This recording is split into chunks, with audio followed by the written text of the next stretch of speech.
So, at a couple of points over the course of the semester, we've looked at the movie Fog of War and the book 13 Days, both of which are focused on the Cuban Missile Crisis. And I've asked folks to go through and look at four different questions about the Cuban Missile Crisis to try to sort of unpack some of the concepts that we've been working with over the course of the semester. And so, just as a quick refresher on the Cuban Missile Crisis, on October 15th, the United States government in 1962 discovers that the Soviet Union has been placing missiles in Cuba. This sets off a big conversation among the executive committee, the leadership of the US government's foreign policy team, advising President Kennedy. They confront the Russians about it. The Russians insist that this is really just a defensive action on their part, that these missiles are not offensive. The Kennedy administration debates and discusses what to do and finally decides to implement a blockade of Cuba. Kennedy makes a public announcement. The Russians refuse to remove missiles from Cuba. And it sets off this moment where the United States is actively engaged in planning for an invasion of Cuba that would almost certainly result in a nuclear conflict. There's naval altercations, there's altercations involving planes being shot down or entering into Soviet airspace. And so it's about as tense a moment in the Cold War as you could possibly get. And it resolves with Khrushchev sending two letters, the first being a perhaps not emotional or distraught, but a letter from a place of deep fear about what this crisis might mean for the world. A letter imploring Kennedy to find a way out with him. A second letter arrived shortly later from the hardliners within the Soviet Union who are saying, no, we're absolutely not going to be taking missiles out of Cuba. We have other demands that we're going to insist on. Things get resolved when the United States cuts a deal with the Soviet Union. The United States removes intermediate range missiles from Turkey in exchange for the Soviet Union removing intermediate range missiles from Cuba.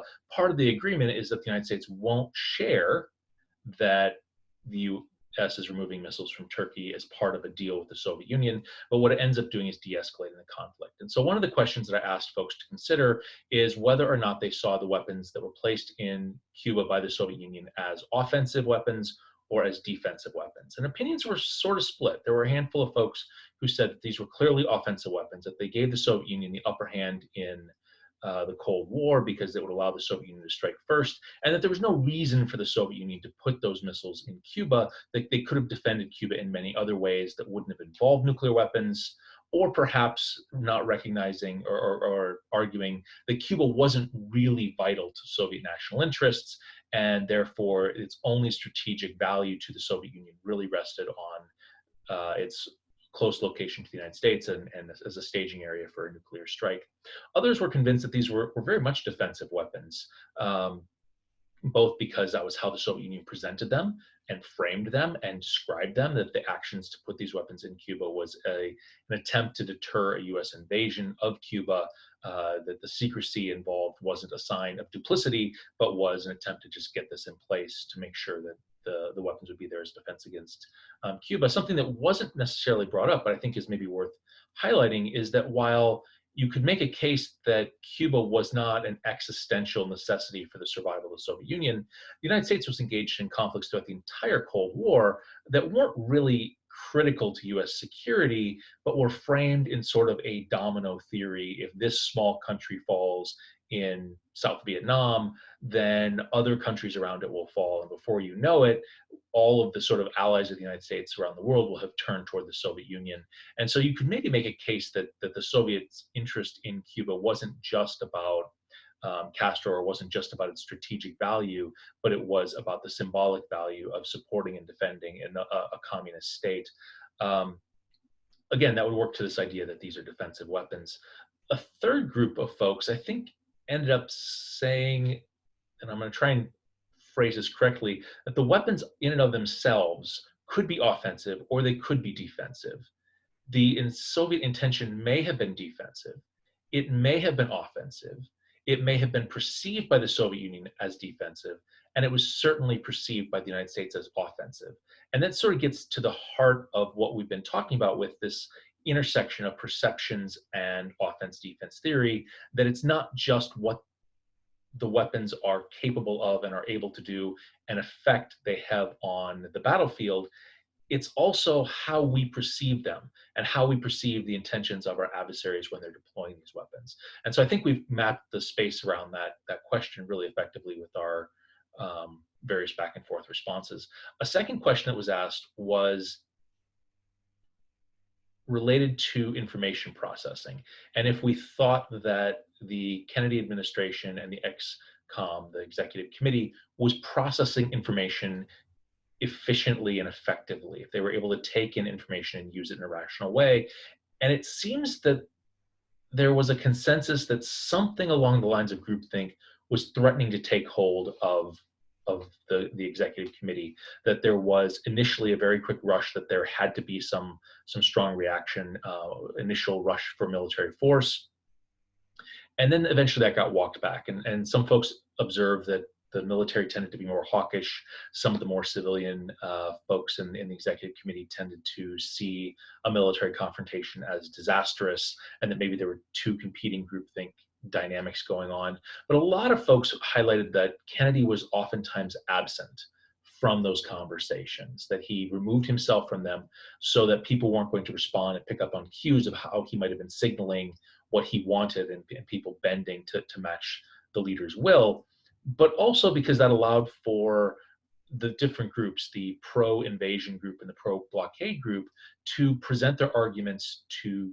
Kennedy and allow him to sort of push back against them. And so it maybe allowed for a greater robust conversation that might have happened if everybody had hunkered down and just kept working with the same basic set of assumptions. So there seems to be a sense that information was worked through fairly efficiently, and what groupthink dynamics might have been in play and might have poisoned the decision process seemed to have been managed and mitigated.